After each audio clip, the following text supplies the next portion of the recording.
In 2024, I saved over £20,000, all while paying a mortgage, working a standard 9 to 5, traveling to places like Asia and various places in Europe, and just generally enjoying life. And I want to tell you exactly how I did that.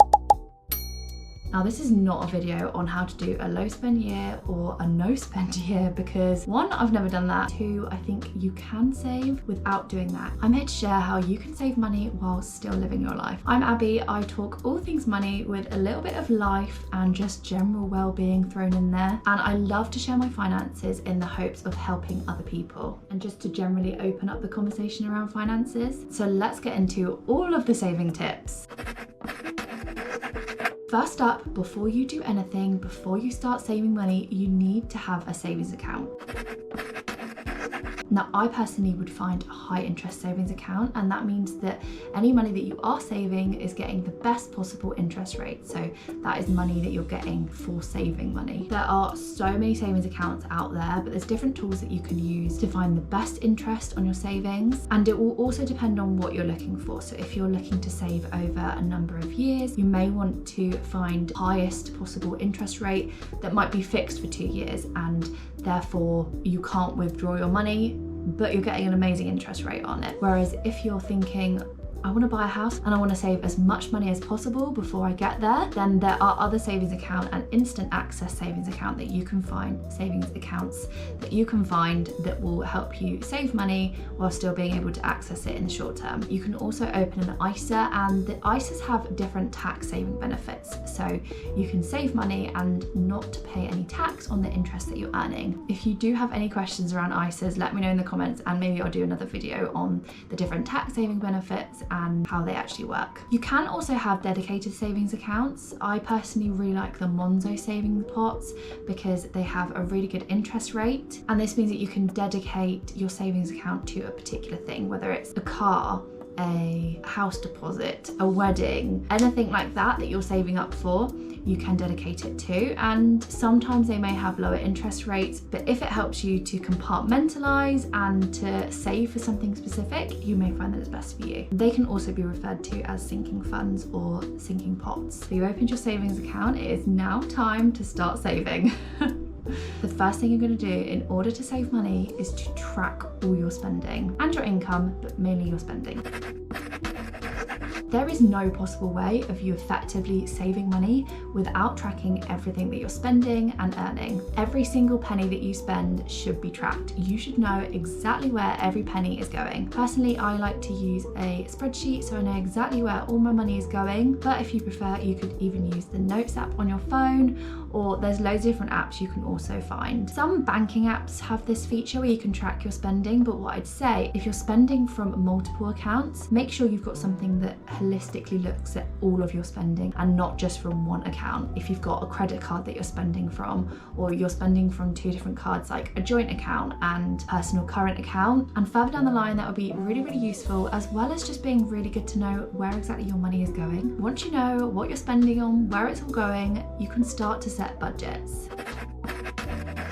My best advice would be to take it slowly when it comes to budgets, because it can be super overwhelming. Just like when you start dieting, if you start to say, right, I can't spend anything on this, you might then start to feel that pull that you want to spend it more because you're restricting yourself. You can either set budgets based on what you're already spending and just sort of pull it back from there, rein it in, or you might want to use a particular budgeting method. So you've got things like the 50-30-20 method. That's where you're dedicating 50% to bills and essentials, 30% on wants or fun money, and then 20% on savings. And that's a really nice amount because it means that regardless of your salary, you're still saving 20% of it. Another way is the zero-based budgeting method, and that's essentially where every single penny of your money goes to a specific place. Alongside budgeting, you want to look at where you can make cutbacks.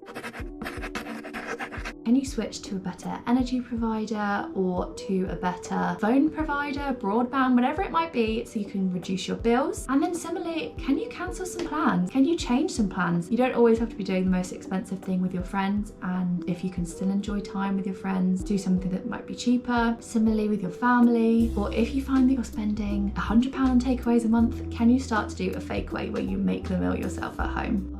Spend so so much money on meals out, and the only reason I was able to spend that much money was because I was living at home and wasn't paying a massive mortgage or rent, but it was unnecessary. And that's a perfect example of a way I could have cut back on what I was spending. Once you've set your budget, once you're tracking your spending, and once you've cut back on things, you hopefully are starting to save a little bit more, at which point you would put your money into your savings account. This is just so important to make sure you're putting your money in there, because then you can accumulate money and therefore earn money on the money you're putting into savings. Now, my final tip for saving a large amount of money in a relatively short space of time is to start a side hustle.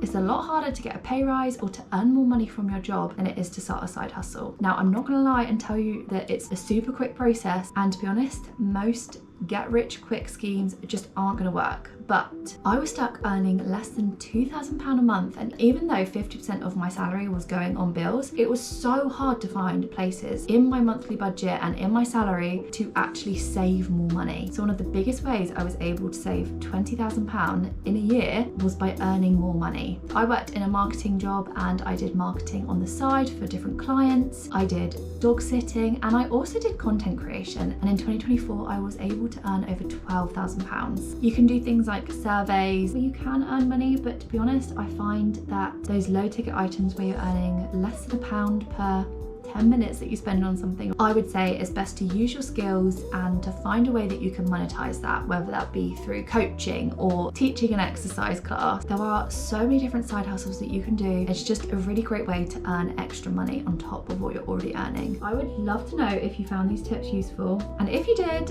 let me know in the comments. Give the video a like and subscribe to see more. Thanks for watching, and I'll see you soon for more money tips.